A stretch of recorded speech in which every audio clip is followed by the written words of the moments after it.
ओम शांति। 11 दिसंबर 2024 के ईश्वरीय महावाक्य। पहले सुनते हैं मुरली के मुख्य पॉइंट्स। बाबा ने कहा, जिन बच्चों को मैंने सुख में भेजा था वही अब दुखी बन पड़े।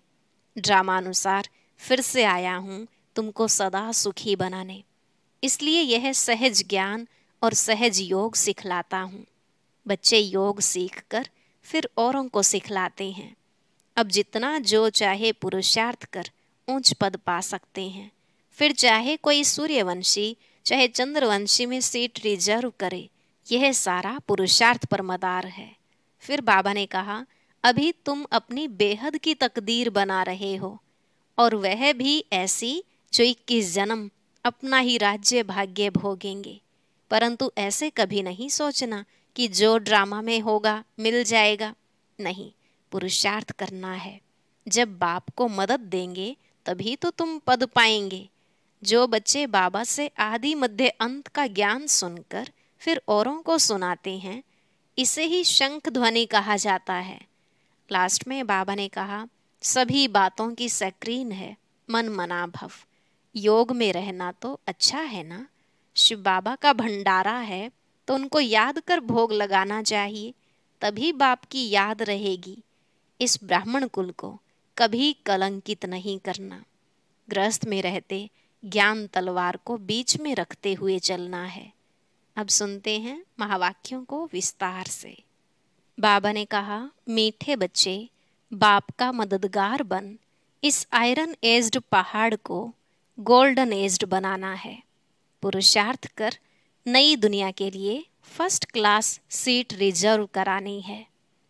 प्रश्न, बाप की फर्ज अदाई क्या है? कौन सा फर्ज पूरा करने के लिए संगम पर बाप को आना पड़ता है? उत्तर, बीमार और दुखी बच्चों को सुखी बनाना, माया के फंदे से निकाल घनेरे सुख देना, यह बाप की फर्ज अदाई है जो संगम पर ही बाप पूरी करते हैं। बाबा कहते, मैं आया हूँ तुम सबका मर्ज मिटाने, सब पर कृपा करने। अब पुरुषार्थ कर 21 जन्मों के लिए अपनी ऊंची तकदीर बना लो। गीत भोलेनाथ से निराला कोई और नहीं। ओम शांति। भोलानाथ शिव भगवान उवाच। ब्रह्मा मुख कमल से बाप कहते हैं, यह वैरायटी भिन्न भिन्न धर्मों का मनुष्य सृष्टि झाड़ है ना। इस कल्प वृक्ष अथवा सृष्टि के आदि मध्य अंत का राज बच्चों को समझा रहा हूँ। गीत में भी इनकी महिमा है। शिव बाबा का जन्म यहाँ है। बाप कहते हैं, मैं आया हूँ भारत में। मनुष्य यह नहीं जानते कि शिव बाबा कब पधारे थे, क्योंकि गीता में श्री कृष्ण का नाम डाल दिया है। द्वापर की तो बात ही नहीं। बाप समझाते हैं, बच्चे 5000 वर्ष पहले भी मैंने आकर के यह ज्ञान दिया था। इस झाड़ से सभी को मालूम पड़ जाता है। झाड़ को अच्छी रीति देखो। सतयुग में बरोबर देवी देवताओं का राज्य था। त्रेता में राम सीता का है। बाबा आदि मध्य अंत का राज बतलाते हैं। बच्चे पूछते हैं, बाबा हम माया के फंदे में कब फंसे? बाबा कहते हैं, द्वापर से।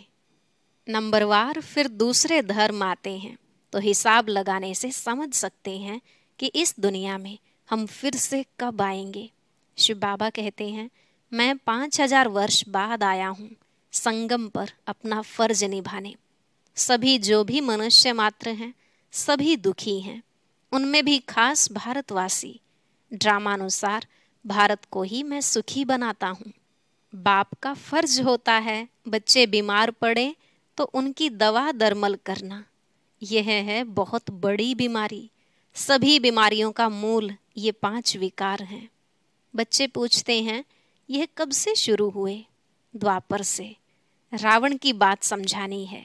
रावण को कोई देखा नहीं जाता, बुद्धि से समझा जाता है। बाप को भी बुद्धि से जाना जाता है। आत्मा मन बुद्धि सहित है।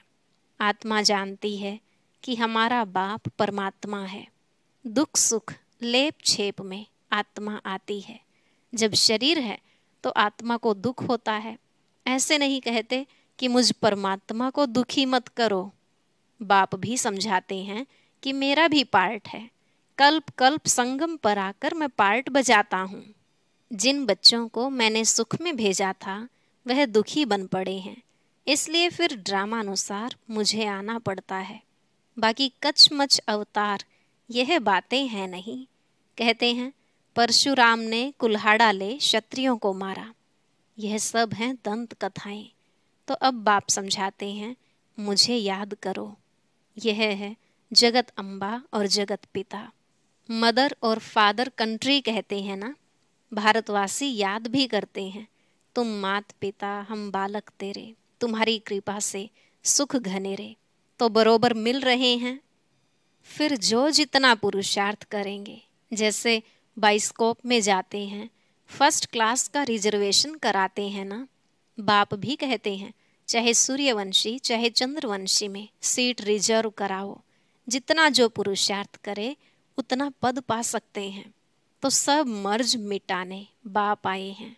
रावण ने सबको बहुत दुख दिया है, कोई भी मनुष्य की गति सदगति कर न सके।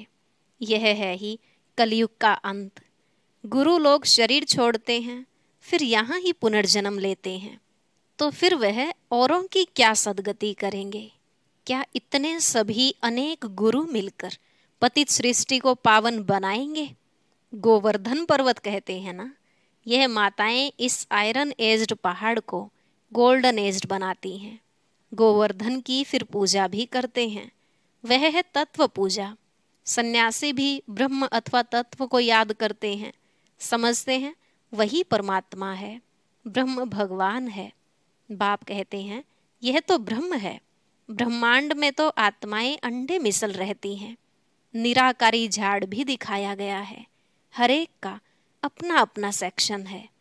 इस झाड़ का फाउंडेशन है भारत का सूर्यवंशी चंद्रवंशी घराना, फिर वृद्धि होती है।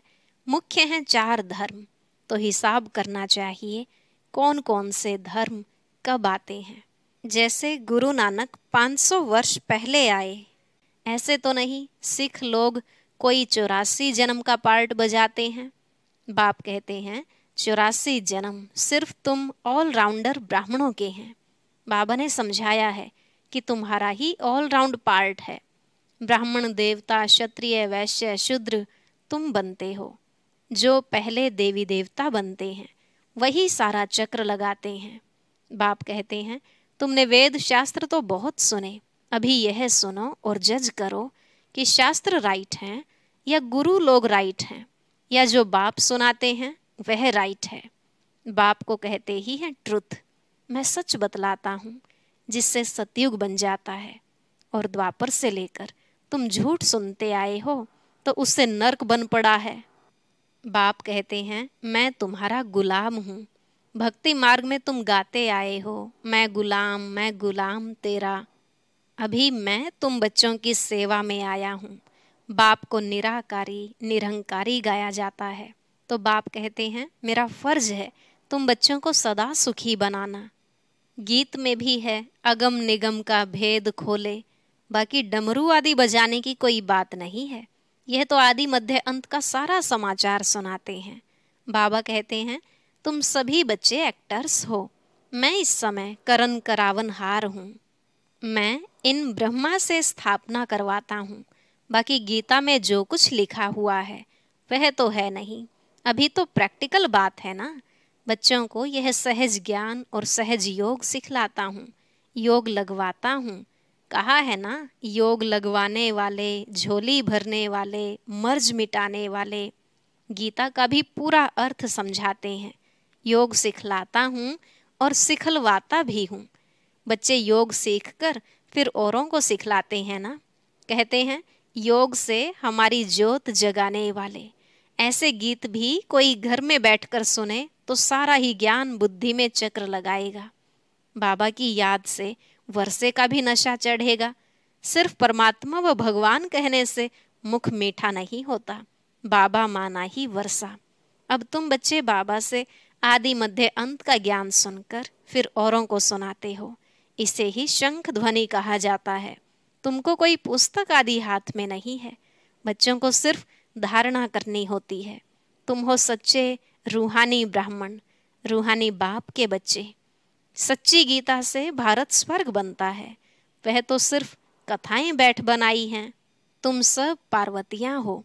तुमको यह अमर कथा सुना रहा हूँ। तुम सब द्रौपदियां हो। वहां कोई निर्वस्त्र होते नहीं। कहते हैं तब बच्चे कैसे पैदा होंगे? अरे हैं ही निर्विकारी, तो विकार की बात कैसे हो सकती? तुम समझ नहीं सकेंगे कि योग बल से बच्चे कैसे पैदा होंगे। तुम आर्ग्यू करेंगे, परंतु यह तो शास्त्रों की बातें हैं ना। वह है ही संपूर्ण निर्विकारी दुनिया, यह है विकारी दुनिया। मैं जानता हूँ ड्रामा अनुसार माया फिर तुमको दुखी करेगी। मैं कल्प कल्प अपना फर्ज पालन करने आता हूँ। जानते हैं कल्प पहले वाले सिकिलधे ही आकर अपना वर्षा लेंगे। आसार भी दिखाते हैं। यह वही महाभारत लड़ाई है। तुम्हें फिर से देवी देवता अथवा स्वर्ग का मालिक बनने का पुरुषार्थ करना है। इसमें स्थूल लड़ाई की कोई बात नहीं है। न असुरों व देवताओं की लड़ाई ही हुई है। वहां तो माया ही नहीं जो लड़ाए। आधा कल्प न कोई लड़ाई, न कोई भी बीमारी, न दुख अशांति। अरे वहां तो सदैव सुख बाहर ही बाहर रहती है। हॉस्पिटल होती नहीं। बाकी स्कूल में पढ़ना तो होता ही है। अब तुम हर एक यहाँ से वर्षा ले जाते हो। मनुष्य पढ़ाई से अपने पैर पर खड़े हो जाते हैं। इस पर कहानी भी है। कोई ने पूछा तुम किसका खाती हो? तो कहा हम अपनी तकदीर का खाती हैं। वह होती है हद की तकदीर। अभी तुम अपनी बेहद की तकदीर बनाते हो। तुम ऐसी तकदीर बनाते हो जो 21 जन्म फिर अपना राज्य भाग्य भोगते हो। यह है बेहद के सुख का वर्षा। अभी तुम बच्चे कॉन्ट्रास्ट को अच्छी रीति जानते हो। भारत कितना सुखी था, अब क्या हाल है। जिन्होंने कल्प पहले राज्य भाग्य लिया होगा वही अब लेंगे। ऐसे भी नहीं कि जो ड्रामा में होगा वो मिलेगा, फिर तो भूख मर जाएंगे। यह ड्रामा का राज पूरा समझना है। शास्त्रों में कोई ने कितनी आयु, कोई ने कितनी लिख दी है। अनेकानेक मत मतांतर हैं। कोई फिर कहते हैं हम तो सदा सुखी हैं ही। अरे तुम कभी बीमार नहीं होते हो।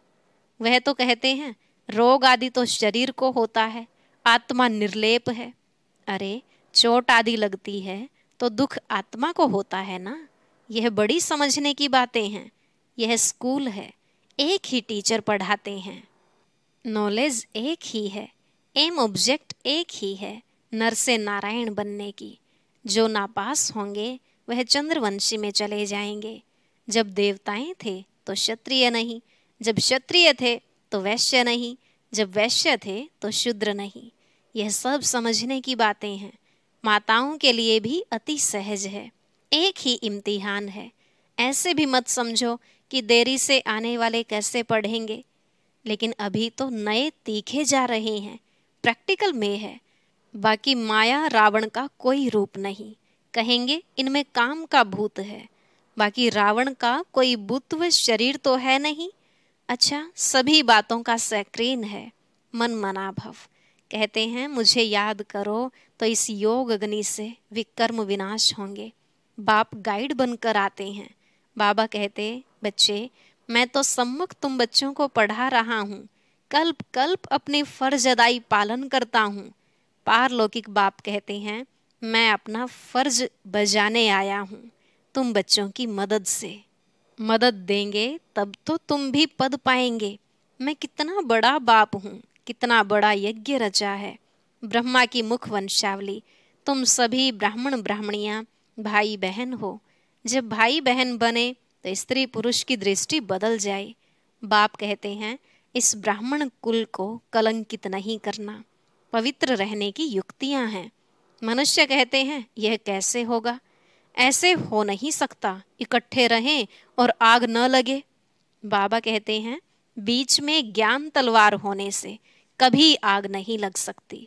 परंतु जबकि दोनों मन मनाभव रहें, शिव बाबा को याद करते रहें, अपने को ब्राह्मण समझें।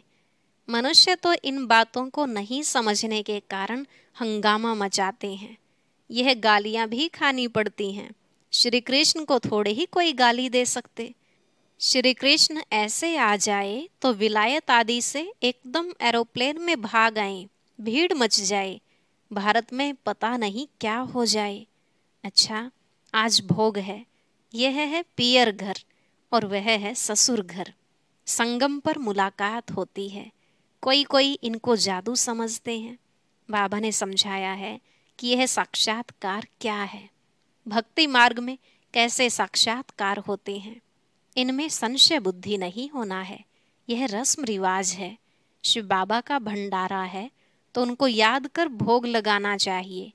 योग में रहना तो अच्छा ही है, बाबा की याद रहेगी। अच्छा, मीठे मीठे सिकिलधे बच्चों प्रति माता पिता बाप दादा का याद प्यार और गुड मॉर्निंग। रूहानी बाप की रूहानी बच्चों को नमस्ते। रूहानी बच्चों की रूहानी बाप दादा को नमस्ते नमस्ते, गुड मॉर्निंग, शुक्रिया बाबा, शुक्रिया। धारणा के लिए मुख्य सार। पहला पॉइंट, स्वयं को ब्रह्मा मुख वंशावली समझकर पक्का पवित्र ब्राह्मण बनना है। कभी अपने इस ब्राह्मण कुल को कलंकित नहीं करना है। दूसरा, बाप समान निराकारी निरहंकारी बन अपनी फर्ज अदाई पूरी करनी है। रूहानी सेवा पर तत्पर रहना है। आज का वरदान, स्नेह की शक्ति से माया की शक्ति को समाप्त करने वाले संपूर्ण ज्ञानी भव। स्नेह की शक्ति से माया की शक्ति को समाप्त करने वाले संपूर्ण ज्ञानी भव। बाबा ने कहा, स्नेह में समाना ही संपूर्ण ज्ञान है। स्नेह ब्राह्मण जन्म का वरदान है। संगम युग पर स्नेह का सागर स्नेह के हीरे मोतियों की थालियां भरकर दे रहे हैं, तो स्नेह में संपन्न बनो। स्नेह की शक्ति से परिस्थिति रूपी पहाड़ परिवर्तन हो पानी समान हल्का बन जाएगा। माया का कैसा भी विकराल रूप व रॉयल रूप सामना करे तो सेकंड में स्नेह के सागर में समा जाओ, तो स्नेह की शक्ति से माया की शक्ति समाप्त हो जाएगी। स्लोगन, तन मन धन, मन वाणी और कर्म से बाप के कर्तव्य में सदा सहयोगी ही योगी हैं। तन मन धन, मन वाणी और कर्म से बाप के कर्तव्य में सदा सहयोगी ही योगी हैं। अच्छा, ओम शांति। अब सुनते हैं आज की अव्यक्त मुरली। इसके लिए ऊपर दिए गए बॉक्स पर क्लिक करें।